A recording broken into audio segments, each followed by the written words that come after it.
Abonnez-vous massivement à la chaîne Lisapo English Club TV. Mbote mingi na bino bandeko balandi bandeko na biso internaute balandi Lisapo English Club TV. Toza toujours wana na service ya nation pote yo lo anglais famille lo anglais congolais no so lo anglais na ba méthode facile. Alors lelo toye lisusu na leçon na biso ezo continuer kaka mamtonde kotanga. To uti ko to mona ki na leçon ileki at work 3. Na at work 3 wana to talisaki to bandaki na deux questions. To baki what do you do et what's your job like? Alors, moto a s'exprimer qui Monsieur A lo baki ke I'm a server in a coffee shop. It's easy but boring. I don't like my job much. Donc lo baki apesi musalo ya salaga en plus alobi lo lengeni ya amona musala. Alors bon revoir toujours pe ko pratikaka. Oko comment via 081 68 01 002 oko team de la biso message na WhatsApp comme ça on va répondre ce que vous avez dans difficulté. Alors lelo ezali leçon 41e leçon at work 4 au travail 4. Alors at work 4 ya lelo ezali texte. Texte, il y a un moment où reading. Reading. Texte, on a vu ça, bah texte, ils ont 3. Pardon, ils ont 4. Texte 1, texte 2, texte 3, na texte 4. Tu vas na texte 1. Titre, nous allons dog groomer. Dog groomer. Dog groomer, ils ont bateau yo baso qui par la propriété à bamboa. Donc, dog groomer. Alors, totangi na otanga nano e bongo otanga nanga. Lots of Marco Mendez's friends walk on 4 legs. He makes these furry friends beautiful. Marco is a professional dog groomer. He likes his job a lot because it's never boring. Each dog has a different personality. What is a favorite kind of dog? He's not telling. Tanga prenga. Lots of Marco Mendez's friends walk on 4 legs. He makes these furry friends beautiful. He makes these furry friends beautiful. Marco is a professional dog groomer.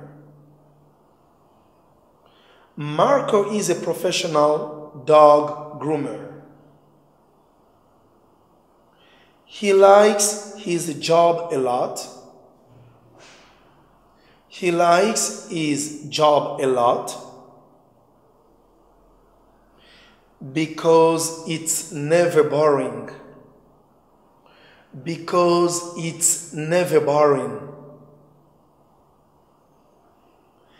Each dog has a different personality. Each dog has a different personality. What is a favorite kind of dog? What is favorite kind of dog? He's not telling. He's not telling. Lots of Marco Mendez's friends walk on 4 legs. Baninga ya Marco Mendez ebele batambola na 4 makolo 4 pattes. Baninga ngo banani? He makes these fairy friends beautiful. Fairy is an adjectif et outil namo fair. F-U-R. Fair is ali poso. Do ba poso ba mboa, ya ba meme. Nenge zala wana. Biso donc la skin. Ya bango pe abusivement on peut dire skin mais disons biso to skin na hair, non fairy.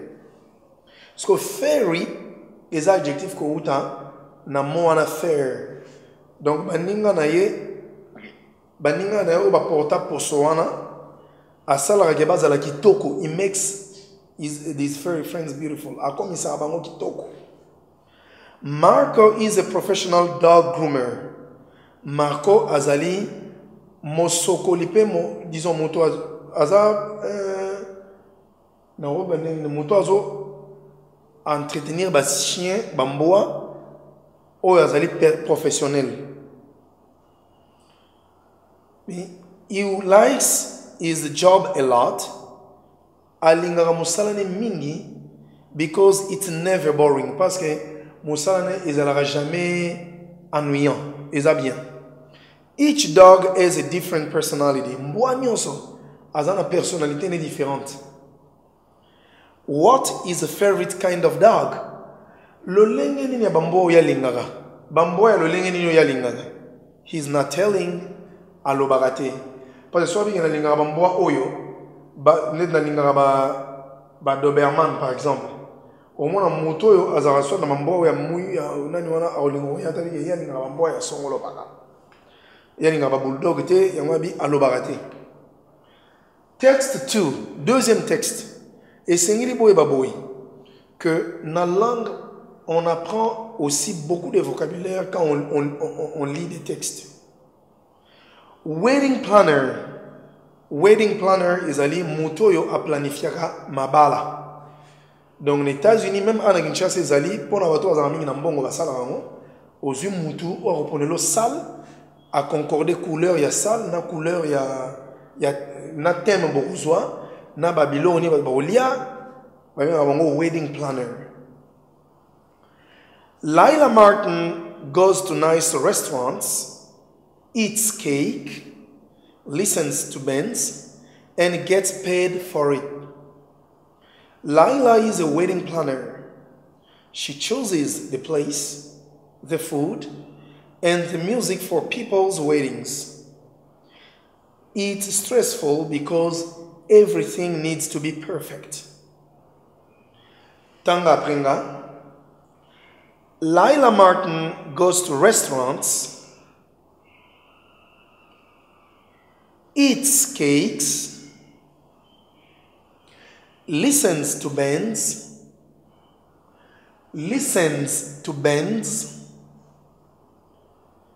and gets paid for it.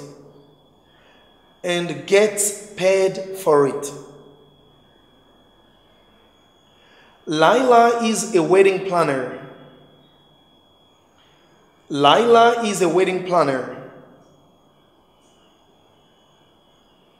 She chooses the place,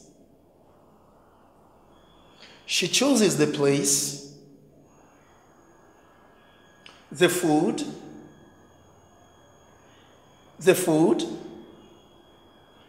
and the music for people's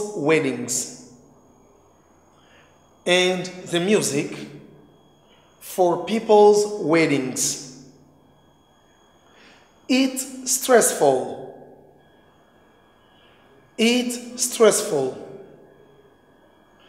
because everything needs to be perfect.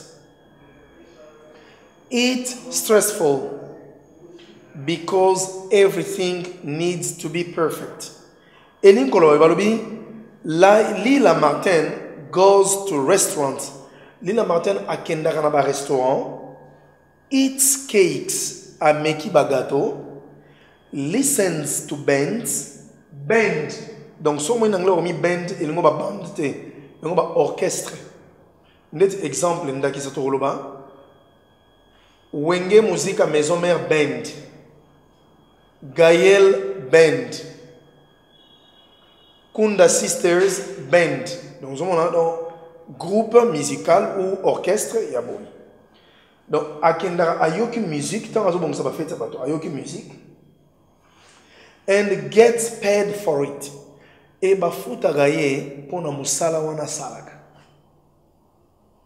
Laila is a wedding planner. Laila azali mobongisi bafeti ya mabala ya bato. Na uti koloba kena mikili ya poto pe aona Kinshasa bazali me ezala mingi pona bazaza na mbongo mingi bangajaka mutu oyo akobongisela efeti ya poni sala pona makambo nyonso. Nde wana tobenga ye wedding planner.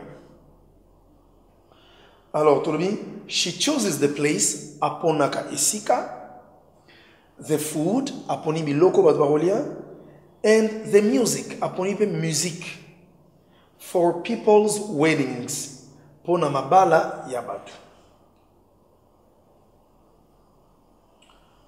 It's stressful because everything needs to be perfect.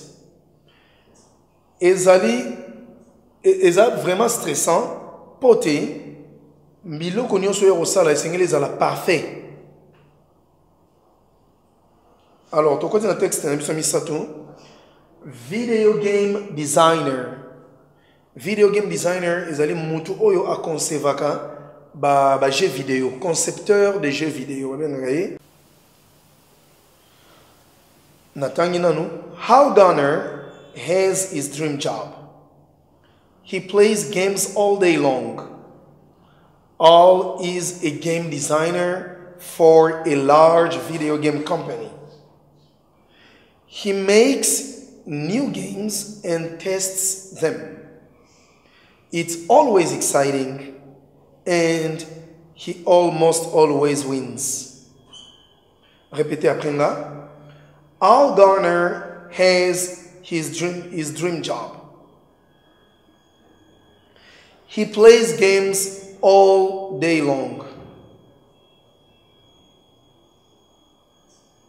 Al is a game designer for a large video game company. Al is a game designer for a large video game company. He makes new games. He makes new games and tests them. And tests them. It's always exciting. It's always exciting. And he almost always wins. And he almost always wins.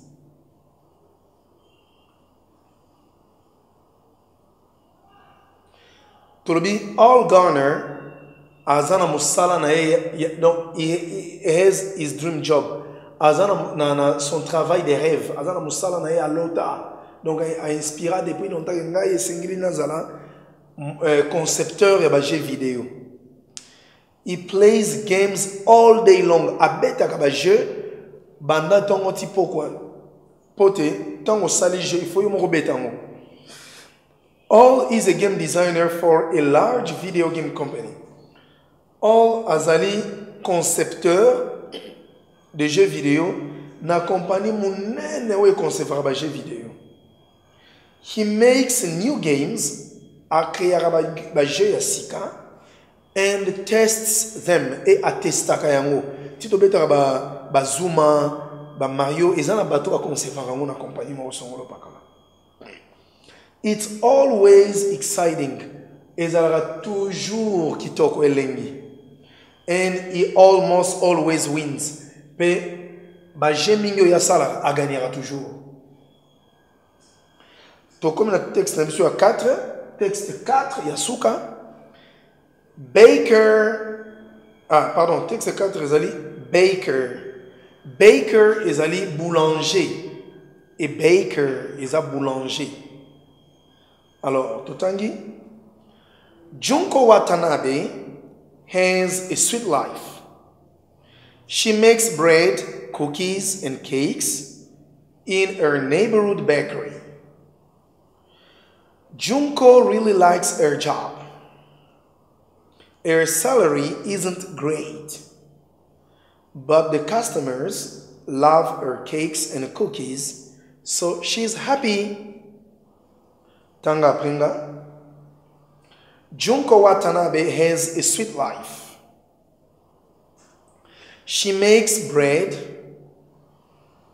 cookies, and cakes in her neighborhood bakery. In her neighborhood bakery.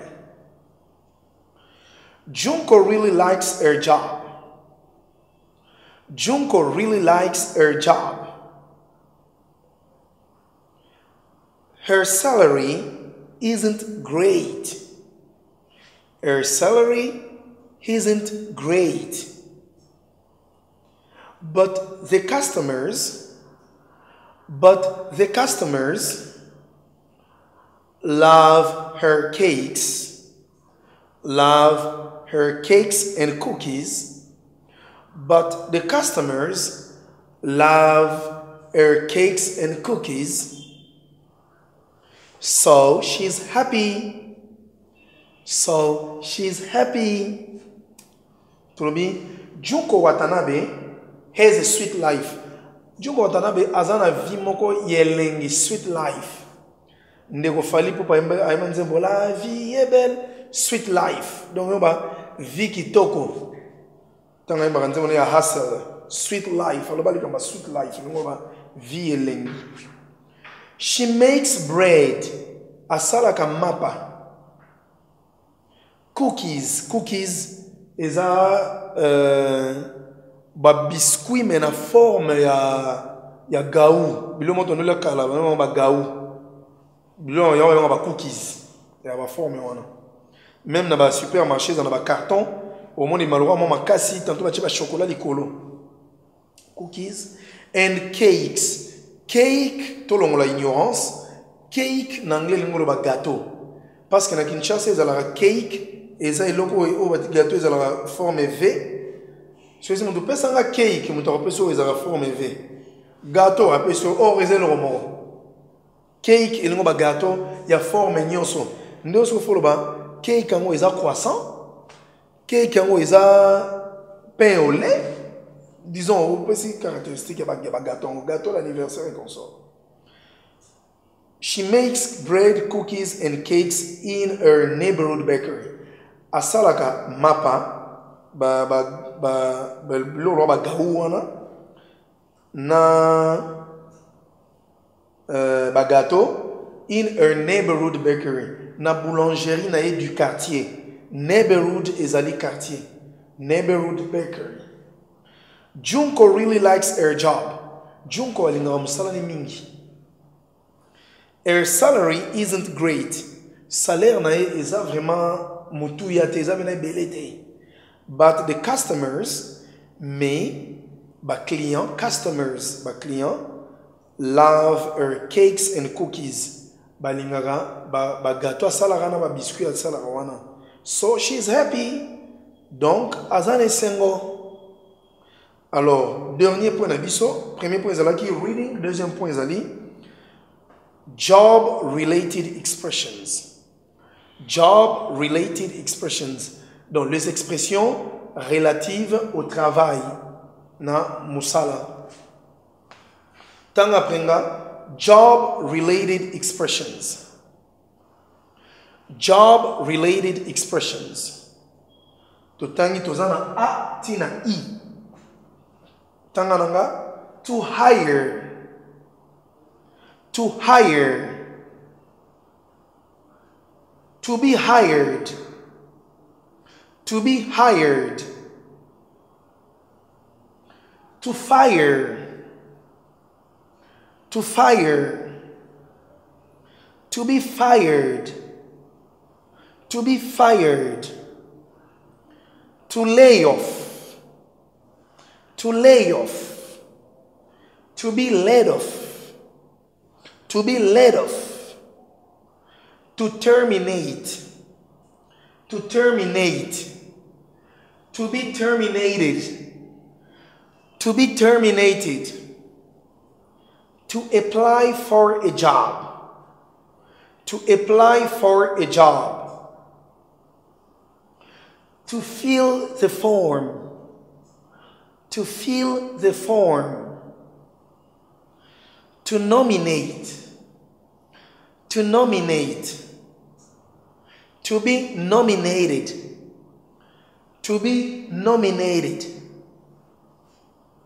To be newly appointed. To be newly appointed. To write a job application letter. To write a job application letter.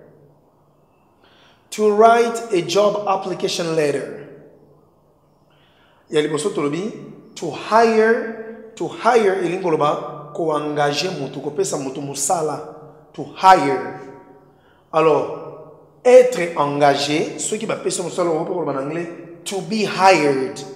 Tout temps qui verbe to be, on va dire I to be, on va I am hired, ou conjuguer verbe to be. You are hired. To fire, to le bagi awa fire is a feu, moto. Mais sur l'anglais to fire, il va licencier quelqu'un, kolongola moto musala. To be fired. Kolongola mutu musala. To be fired. To lay off. Elingi pelo ba kolongola mutu musala, mais eza différent na to be fired. To be fired, o sali infraction. O yibi, o détourné, o sali boy balongoli musala. Mais to lay off elingi koloba. Tous on dit quand il y a coronavirus et frappa qui monte. Mutu a fouté là quelque part. Bakangi gombe moya continue musala ezata ebisi batuna so musala gen en tout cas bovana bandako moya na sala na bino ezali société tina lukambo na zo musala wana bolongwe musala po bosali mabete me po faillite koti bolongwe ba bengo na anglais pe workforce cutback donc le ba congé technique de victime na ngoloba I am laid off donc na longwe musala pona musale koti faillite. To terminate is a name to fire. Musala pasal infraction. To terminate. But, oh, I am terminated. You are terminated. To apply for a job, elingolba, kokoma, ko postuler pour na musala. To fill the form, elingolba, ko remplir formulaire. To nominate. Qu'on nomme mutu. To be nominated, être nommé. General Tango 4 was nominated inspector in FRDC. Le général Tango 4 est nommé comme inspecteur dans FRDC. He is nominated. To be newly appointed. Être récemment ou nouvellement nommé. Newly appointed. Job application letter is a lettre de demande d'emploi. Donc, to write a job application letter in Yoruba, kokoma, lettre de demande d'emploi. To apply for a job in Yoruba, ko postuler pour aux hommes sala. Alors, na sepeli mingi, o répéter après nga autant nga texte, autant nga pe o retanga pour aux hommes vocabulaire ou ana o sala moi kaye. Comme la biso na 081 68 01 002. Pour vous en apporter via WhatsApp. Merci beaucoup. Tokute na ba prochain numéro na biso. Alors tout ces points lelo na at work. Tout tangisi encore 4 fois. Merci Nabino. Goodbye. Azola tena ndinga lingala pour comprendre facilement. Bele bozo déplacer bozo kenamboka ba paya ozo na monoko anglais bozo na et compréhension na likambo ba ko biso ya pete o comprendre anglais te ba tindi ko mulai pona ba schéma ko sama ko ba monoko anglais za pete ça simple langue ko banga ngote bokota na club bisa English TV bango ba laksa ka penda na ndenge ke muto azana matière ko banda 01 o ka penda how are you tisuka